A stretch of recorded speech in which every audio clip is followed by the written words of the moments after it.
వేదవతి ఇంటి ముందు పని చేసుకుంటూ ఉంటుంది. పూలు కోస్తూ అంతా శుభ్రం చేసుకుంటూ ఉంటుంది. అప్పుడే అమూల్య కూడా గేట్ దగ్గర నించొని అమ్మా! అమ్మా! అని పిలుస్తూ ఉంటుంది. ఇంక వేదవతి పట్టించుకోకుండా తన పని తను చేసుకుంటూ ఉంటుంది.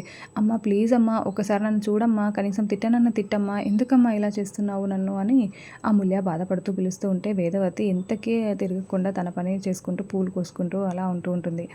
ఇంకా అమూల్య చాలా బ్రతిమలాడుతూ ఉంటుంది. అమ్మ ప్లీజ్ అమ్మ ఒక్కసారి మాట్లాడమ్మా అని వేదవతిని బ్రతిమలాడుతూ ఉంటే వేదవతికి చాలా కోపం వస్తూ ఉంటుంది. ఇంకా ఒక్కసారిగా వేదవతి బయటికి వచ్చి అక్కడ బకెట్‌లో వాటర్ ఉంటే ఆ వాటర్‌ని తీసుకొని వెళ్ళి అమూల్యపై పోస్తూ ఉంటుంది. దాంతో షాక్ అయిన అమూల్య నోరు తెరుచుకొని మరి ఏంటమ్మా ఇలా చేసావు అని చూస్తూ ఉంటే ఇంకా వేదవతి అలా వాటర్ పోసేసి బకెట్ అక్కడ పడేసి లోపలికి వెళ్ళి చిరుబురులాడుతూ ఉంటుంది. అప్పుడే ధీరజ్ ప్రేమ అక్కడికి వచ్చి ఏంటి ఏం జరిగింది అని అడుగుతూ ఉంటే ఇంకా వేదవతి బయటికి వెళ్ళాలంటేనే భయంగా ఉంది. అంత ఎవరెవరో చూడాల్సి వస్తుంది అని చిరాగ్గా మాట్లాడుతూ ఉంటుంది.